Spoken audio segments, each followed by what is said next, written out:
All right, Utah gets a win against Victor Wembanyama and the San Antonio Spurs. Pretty surprising considering the Spurs had Devin Vassell back, although they did miss Jeremy Sohan, who has been having a really nice season so far. We'll see how long it takes for Sohan to come back. But the Spurs were really interesting. They're really fun. They started Stephon Castle in this one. I guess maybe that's the adjustment they're doing without Sohan. And Stephon Castle, who I really liked in the draft, played well tonight. He hit his first three threes in this game. He ends the game missing his final four, but he had been shooting it pretty poorly from three coming into this. So it was nice to see, at least if you're a Stephon Castle fan like I am, to see that three falling for him tonight. But he had 23 points, 2 steals, 3 assists. He is such an intriguing prospect and kind of reminds me of like a Drew Holiday type, but really nice. He looked really good.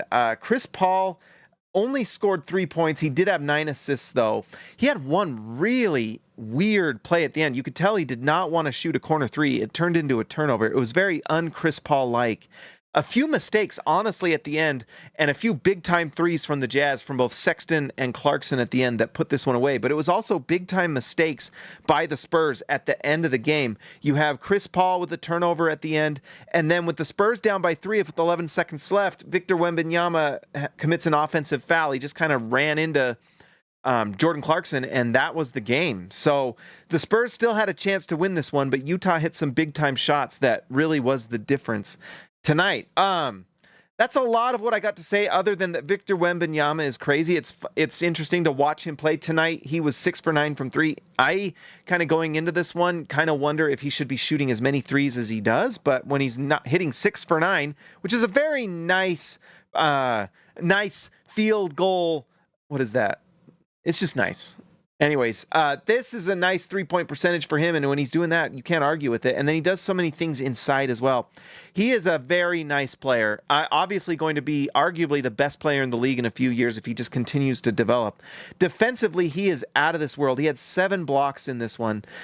24 points, 16 rebounds, 7 blocks. Those are just crazy numbers. He is incredible to watch. Just an absolute one of one. So Spurs fans, you got to be happy because Wembanyama is incredible.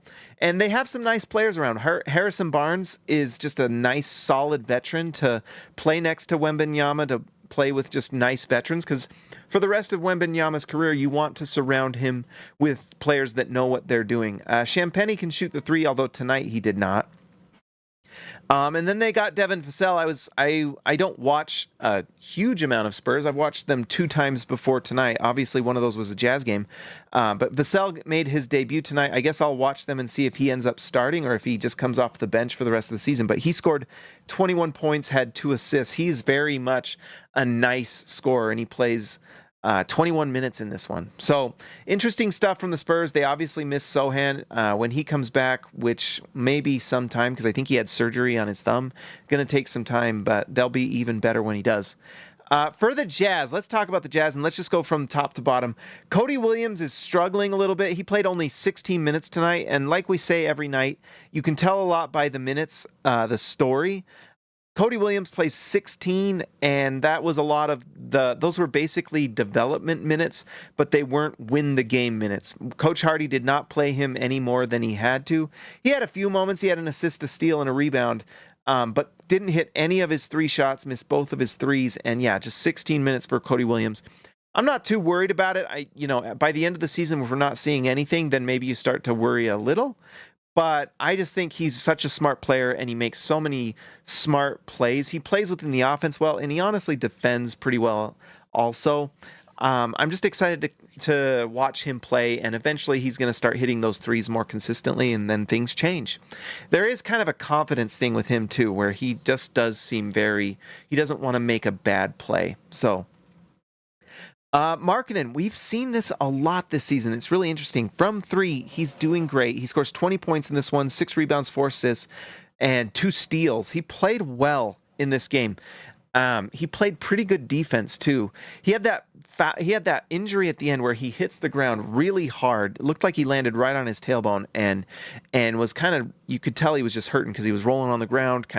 He looked in serious pain. He ends up coming back and playing, and the Jazz win the game. We'll see if he plays again after this. They may rest him in the next one, would be my prediction, but you never know. He might be fine.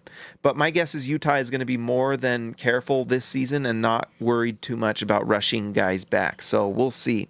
But one thing that's interesting is you'll look at this field goal percentage, and he was just 2 for, let's see, so he's 3 for 7 from 3. What's 15 minus 7? 8. So he's 2 for 8 from the field.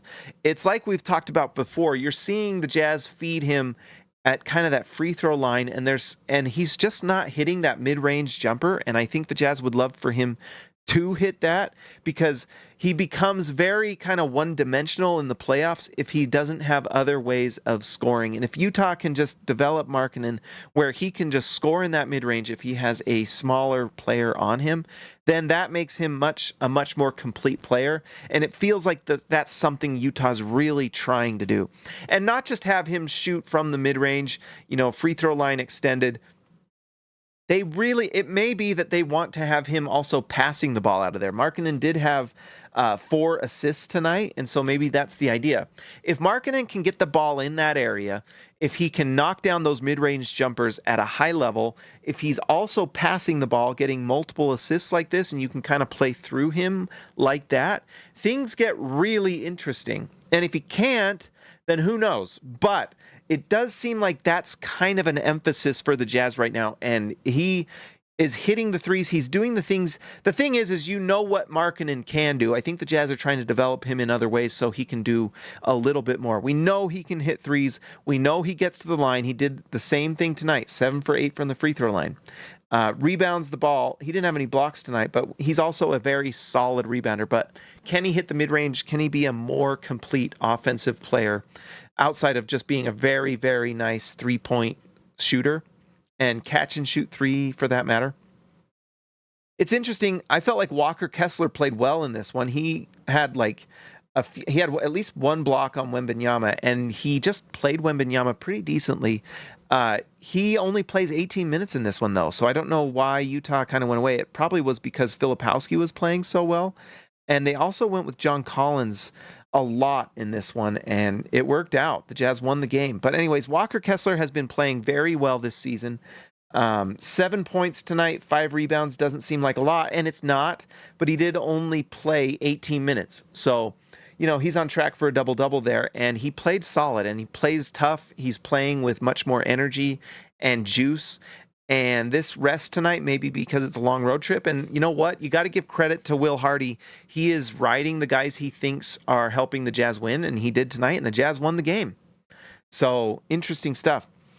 The story of the night coming into the game was that Isaiah Collier would be starting at point guard, and he played pretty solid. There was a clear story here right there about what he can do and what he can't do right now. What he can do, and let's appreciate what he can do. He can score in transition. You'll see he went 0 for 6 from 3, but he was 3 for 9 from the field, which means he was perfect from 2. What he can do, and what is really good about his game, is he can get to the rim. He's really fast, really strong, and he's really good in transition because he's so fast, and he is a bowling ball. He is just not afraid to bang into guys and score. What he can't do right now, and also he does a really good job of driving to the basket and then kicking out. He had 4 assists tonight in those 24 minutes. He kicks out to the three-point line, which is nice to see. Also makes other nice plays and passes. He's a good passer, good playmaker. But in this modern NBA, three-point shooting is at a premium, and there was one play where Wembanyama was guarding Collier, and it was clear that the Spurs were switching Wembanyama onto Collier, and you could tell that the Jazz went away from Collier because of it, but they were not even guarding him. And at one point, Wembanyama was literally below the free throw line in the paint. It was almost kind of jarring. There was no one within 10 to 15 feet of Collier, and of course, he takes that 3 at the top of the key. It does not go in. You hope that does not hurt his confidence, but it's very clear that for Isaiah Collier, He has got to develop a lot of the different things that young players need to develop: overall strength, understanding the game, pace, defending, all these different things. But he is going to have to learn how to shoot, and not necessarily learn how to shoot, but how to become a consistent three-point shooter night after night. And tonight was pretty rough. And so we'll see. Can Collier become a three-point shooter? Because if he can, he was perfect from two-point range. He just missed every three he took, and he took 6 of them. If he cannot, then he becomes an offensive liability in the half court. He just does. Colin Sexton hit the most important 3 of the game. It really was the difference. Colin Sexton helped the Jazz beat the Spurs, and I guess it does kind of make you wonder, what is the future for this Jazz team? Obviously, Colin Sexton, currently on the Jazz, is helping them play well in these games, and if Utah wants to be at the top of the lottery, I don't know if Colin Sexton is a player you want to be playing night in and night out. We'll see what happens if the Jazz make some sort of trade. If someone wants Colin Sexton, I'm sure the Jazz would trade him, but the Jazz have some very specific requirements, or what is it, a price tag for Colin Sexton. I'm guessing it's a first-round pick if you want Colin Sexton. Maybe 2. I don't know. We'll see, but Colin Sexton is a nice player, and he showed it tonight. He was 8 for 13, 6 for 7 from the free throw line, hit big-time clutch free throws, clutch three-pointer to help win the game. He is awesome. So Colin Sexton, in fact, he was the leading scorer for the Jazz tonight. Just big-time stuff from him. The question with Colin Sexton is, long-term, is he on the Jazz? But for now, he's fun to watch. My favorite moment of the game. This was a fun game, guys, by the way. If you missed it, that's too bad. Colin Sexton got put on Wembanyama twice at the end of the game, and you could tell the young bull was ready. The horns were out. He was ready to defend. And his attitude and mentality is just amazing. But you could just see he was just ready for his moment to guard 7'5" or whatever he is, Victor Wembanyama. It was awesome, and I loved it. It was really fun. So shout out Colin Sexton. He is a lot of fun. He probably makes the Jazz better than they want to be. I would love to see more, Isaiah Collier than Colin Sexton. But, we're also getting Patty Mills minutes. He plays 14 in this one, 1 for 2 from 3. It's interesting that he did get 14 minutes. Losing Taylor Hendricks, there was a vacuum. And the other story, too, was Keontae George was out. I doubt we see Patty Mills if Keontae George is playing. So Patty Mills gets these minutes. Keontae George goes to the bench with a sore left foot. We'll see if George plays next game. I'm not sure if we're going to see Markkanen. That fall looked pretty scary, and I wouldn't be surprised if he gets pretty sore overnight. It looked like a tailbone thing. Hopefully it's not. I doubt it's broken or anything, but man, it looked like he was in pain. John Collins, he has been playing really nicely for the Jazz. Talked a lot about John Collins preseason, and you look at this one. John Collins was a +10. He was 15 points, 10 rebounds. He knocked down one of his threes. He was 6 for 11 from the field. He also had 2 assists and 3 steals. John Collins was honestly very good. The only thing with Collins is the turnovers are really high. 5 turnovers is kind of wild. And also 5 personal fouls. But anyways, Collins goes 15 and 10. Pretty solid efficiency shooting the ball. He's just been really nice for Utah. He has played really well. The only thing with him, and I'm sure there are other teams that would like John Collins, it's just the price tag is so high, $26 million. I just don't see John Collins being traded in the next 2 seasons. There's just not very many teams that want John Collins that bad. So it's hard to make those contracts match. If you're taking John Collins, you're probably, you got to match within $5 million of 26. So that means you've got to have someone that's making at least 21, or a combination of players that make that. And that just makes it very hard to trade him. So John Collins is on this team for a long time. And honestly, I'm very happy about it. I enjoy watching John Collins. Let me know in the comments, but I'm guessing you guys do too. Do you not like watching John Collins?